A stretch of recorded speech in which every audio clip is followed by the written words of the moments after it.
Coming up, news from the world of arts. Bird Running Water and Gary Fife reflect on their careers in the media. And a Jemez Pueblo potter makes history. Plus, an update from the San Carlos Apache tribe on efforts to save Chichilbatego, also known as Oak Flat. I'm Patty Thalahungva. Join us for those interviews, plus headlines from Indian Country Today. The Walter Cronkite School of Journalism and Mass Communication at Arizona State University is honored to be a supporter of Indian Country Today. Working with award-winning professors, Cronkite students learn news reporting, social media, shooting and editing videos, and producing content for communications industries. Cronkite's 15 professional programs give students the opportunity to cover critical issues throughout the U.S. and beyond. Learn more at cronkite.asu.edu.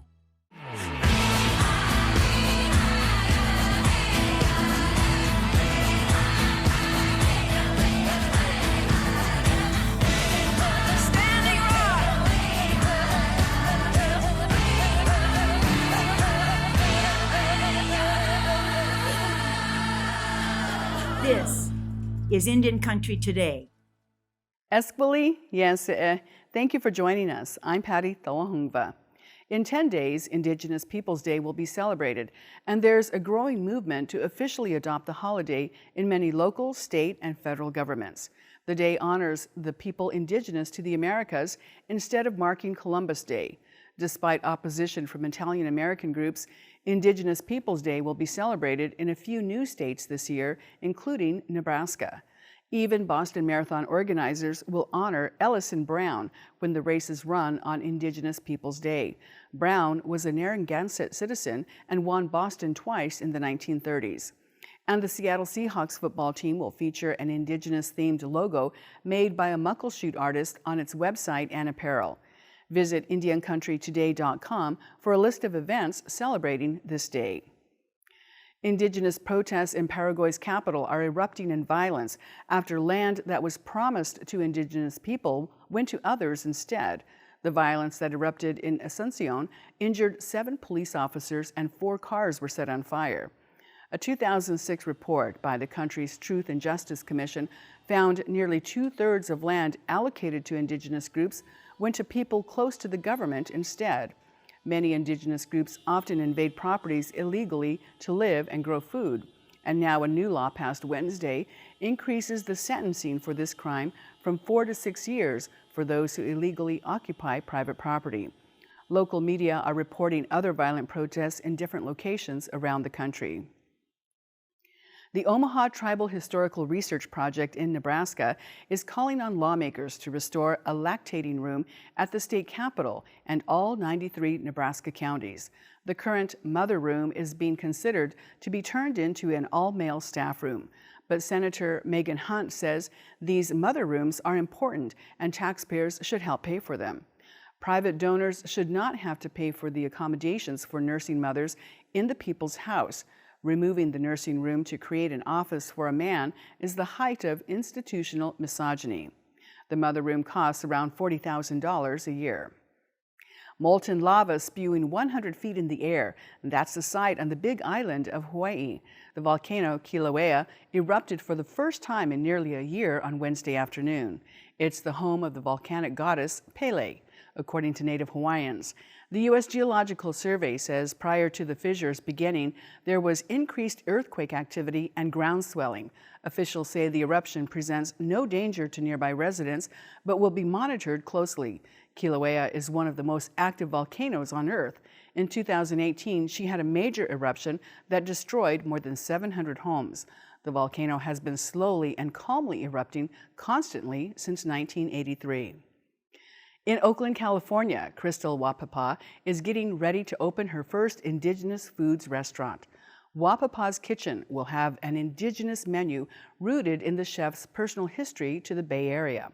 A lifelong resident of East Oakland, her breakfast menu features blue corn waffles. Stews and grain salads will be on the lunch and dinner menus. Wapapa is best known as the first Indigenous chef to appear on the Food Network's show Chopped.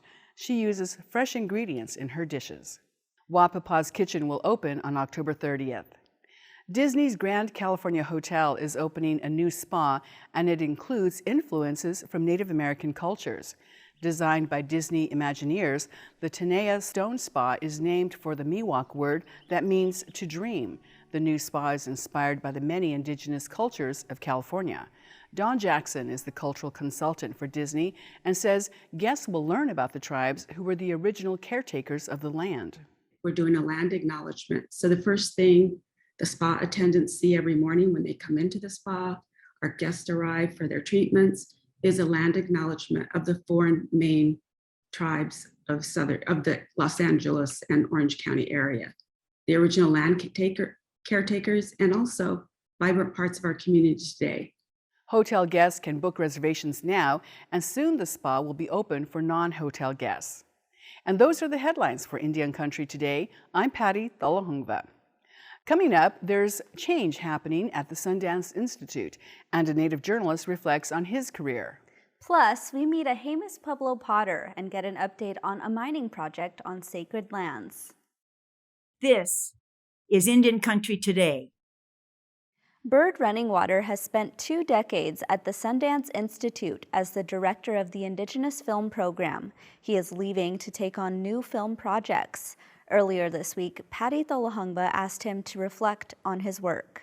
I started my career in media 25 years ago, and I happened to be at the first screenings, the world premiere of Smoke Signals, when I worked at a previous place, the Ford Foundation, and that was at the 1998 Sundance Film Festival.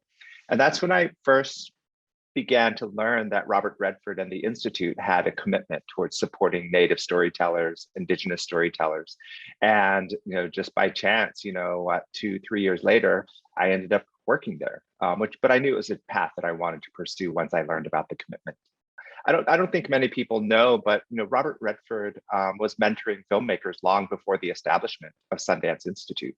He and his friends personally mentored and trained and invested in filmmakers. And I like to think that, it's actually this support mentoring idea that really inspired him to create Sundance Institute, And so one of the things that I really appreciated the space that I was given when I arrived at Sundance was the opportunity to really rethink the investment strategy, the program, how the program would work. And that's when I realized that, I think our filmmakers really needed, just kind of a culturally grounded space and model in order to do their best work and in order for their films to be the most successful.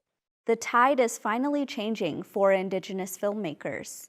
This moment that, our community is having now, but we're on TV for the first time, shows created by us with all writers, all the directors, I thought that, when I first arrived at the Institute, that would happen within the first 5 to 10 years, But once I got deeper in it and I started understanding the resistance that the industry had to our stories, it really made me work harder, because you're fighting against a tide of, lack of information, miseducation, if you want to call it, and misperception as well. I think, when Illuminative came out with their statistics, a couple of years ago, saying that 80% of Americans don't know anything about Native Americans and that we still exist today, I recognized that 20 years ago, and you keep saying it over and over again. But when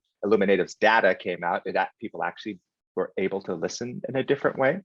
So one of the things I tried to do was to really just buckle down and really try to mentor and nurture, a cadre of filmmakers, and to try to really build a global Indigenous community. Because when I was at the Ford Foundation previously, I had been doing global work in Africa, Asia, Latin America, Russia, across the US.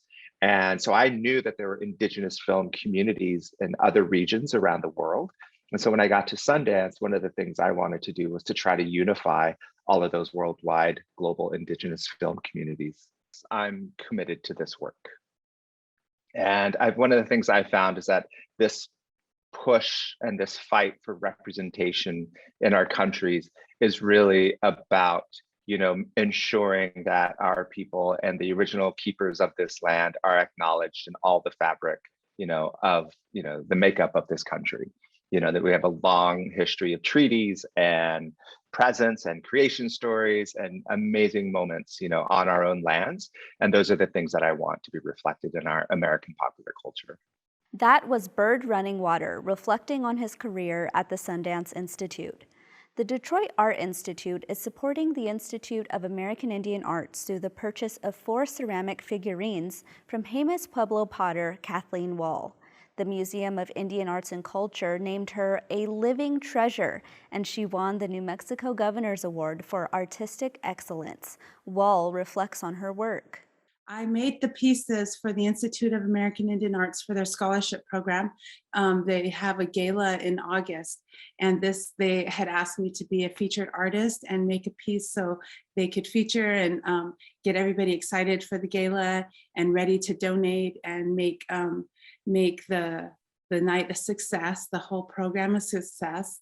So I was first honored, of course, to be a part of that. And then, to have such a wonderful auction where the Detroit Art Institute bought them. It was just over the top exciting.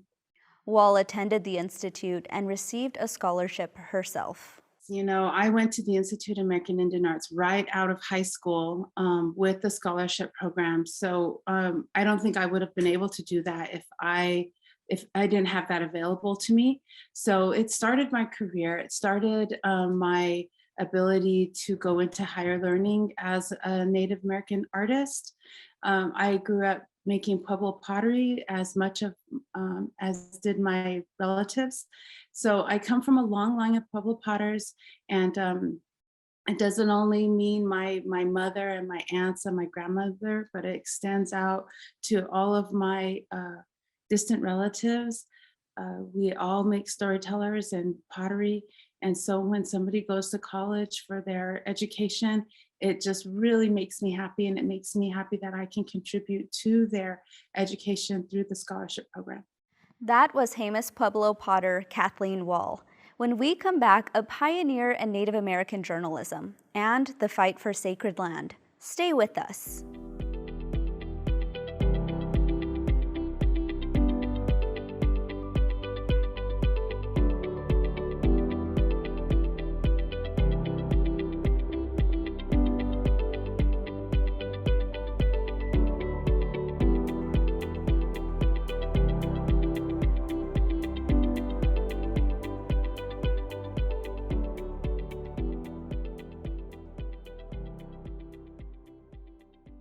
Native American journalism goes back to 1828 when Elias Boudinot launched the Cherokee Phoenix. In 1969, the American Indian Press Association started. Its legacy lives on today in the Native American Journalists Association. In 1974, one of the Press Association's first reporters was Gary Fife. He's still in the business, hosting a weekly radio show, Muskogee Radio. He's hosted National Native News, First Person Radio, and he continues to be one of the nation's leading radio personalities. I interviewed him earlier this week. I hit college right at I feel the peak of the civil rights movement here in the United States, and watching all of the activities going on around the nation with different minority people stepping forward. And I personally was wondering, where is the Native American presence in this movement? I also felt, of course, that since we have a federal relationship that no one else has, ours would be different, our presence. So I wanted to be a part of that, and I felt making a positive move for Native American people in the presentation of our information. Now, up till then, many of the Native publications and other journalistic efforts were what I would call advocacy, which is fine, which is wonderful, and it's needed. But I was in school to learn journalism, and I kept feeling that we needed a balanced report on these particular issues and people. In other words, both sides of the story. So that's what got me involved as a writer and photographer, and in my own way, an advocate. The Muskogee Creek Nation protects freedom of the press in their constitution. This is an issue that's plagued Native American journalists since, well, before you were born, I'm sure. question of control and censorship has always plagued us. We've been a growing core of professionals who wanted to do this job in a professional manner, but we were headbutting against what I call dinosaur thinking of tribal leadership and national councils and people who raise that old question: if we own it, we fund it, we get to tell it what to do. And if we don't like this story, you're not going to do it, or else there's the door and you can go find another job. We've lived under that threat for, 50, 60, ever since probably the days of Elias Boudinot back in the Cherokee Nation. And with a growing core of Native American young people going through college who began to ask questions, as the rest of American youth did, and not accepting what the old rule was and asking why. And so this pursued my thinking for a long time, and thought, that's going to be kind of unpopular in many circles, including this older thinking, but the job has to be done. Our people need to be receiving balanced, fair, equal coverage. And so that was my goal in this profession. I asked Fife what he sees in the future for Native journalism.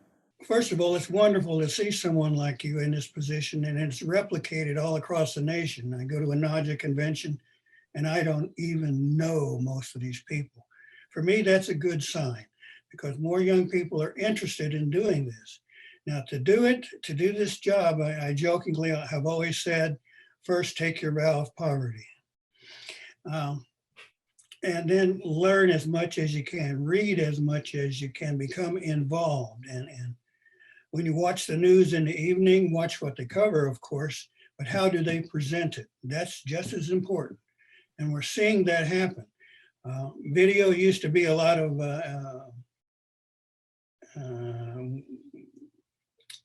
scenes where either it was the beautiful native dancers at the powwow or it was the drunks. And I think you probably run across that in your life. But now we're seeing more of our own people step forward and take control of these stories and present them in a much more wonderful fashion. That was Gary Fife from Muskogee Radio.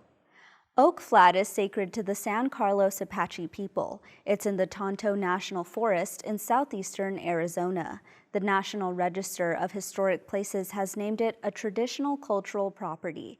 Because language was inserted into the National Defense Authorization Act in 2015, the U.S. Forest Service is slated to turn over the land to the mining company Resolution Copper.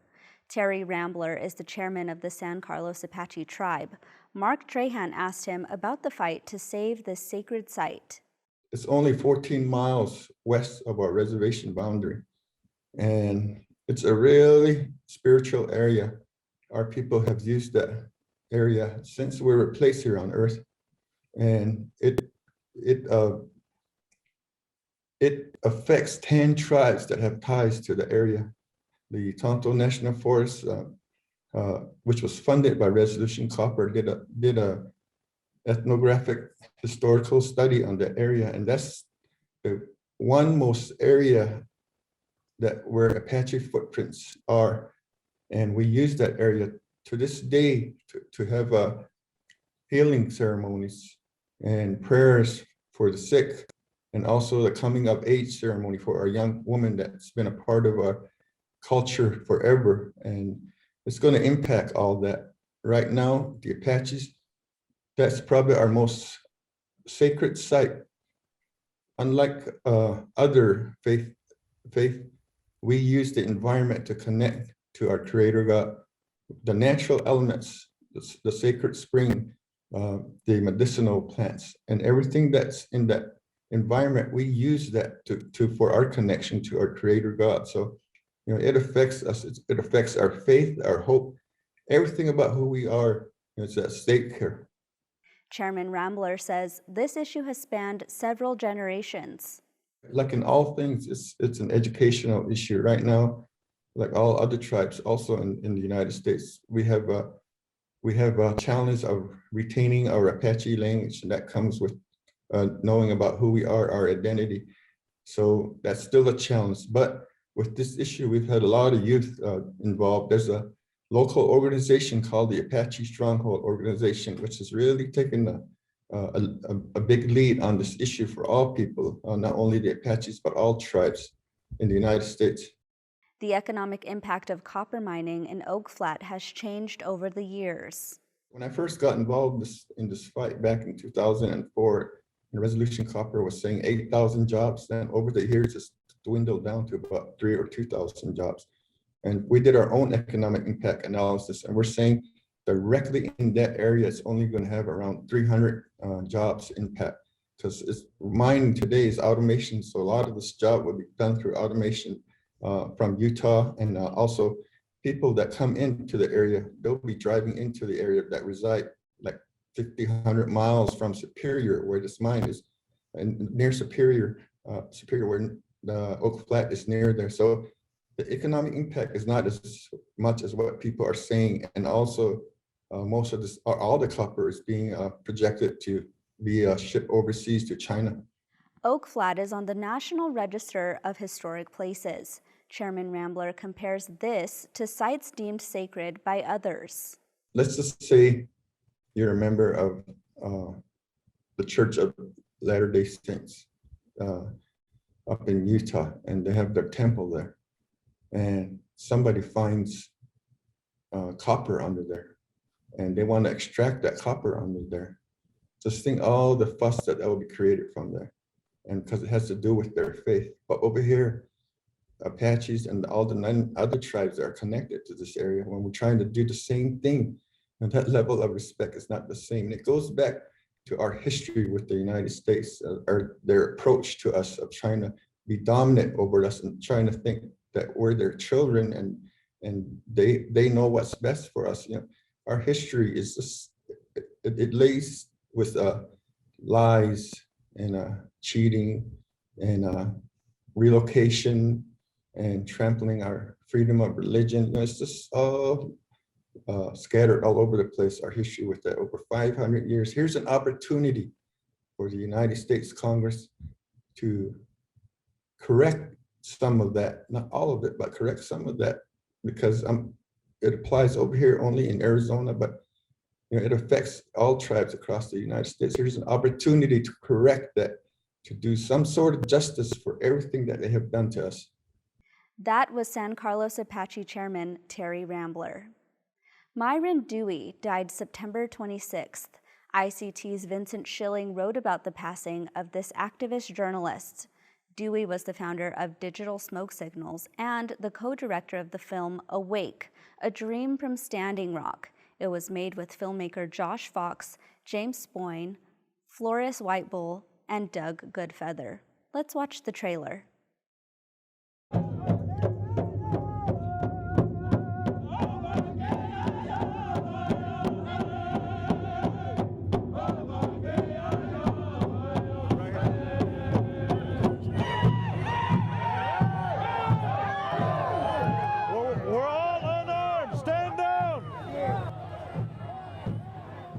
I am not dreaming.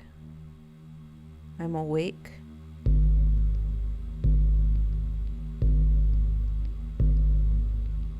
I have been woken by the spirit inside that demanded I open my eyes and see the world around me.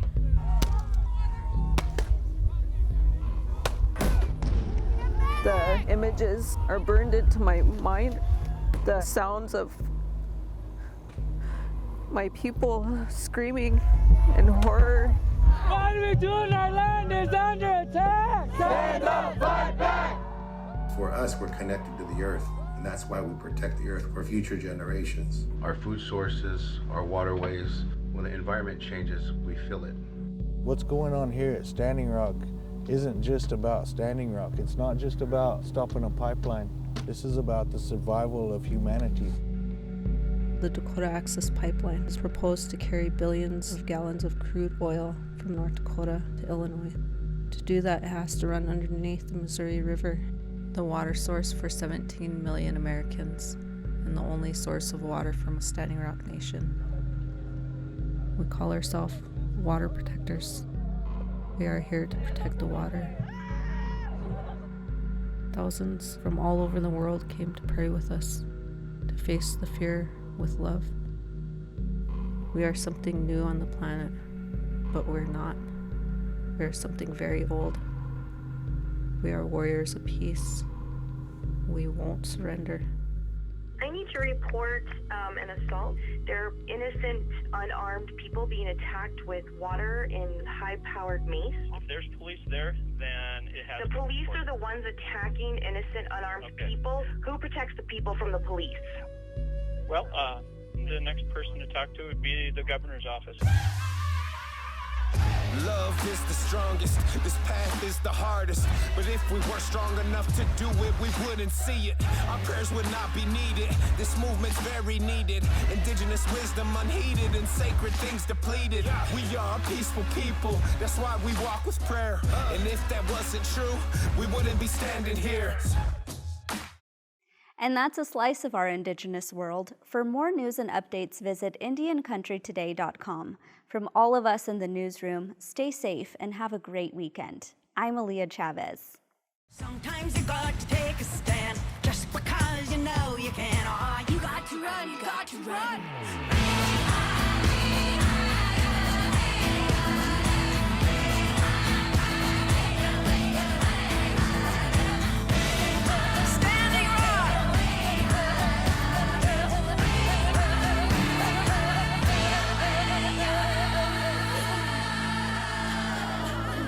This is Indian Country Today.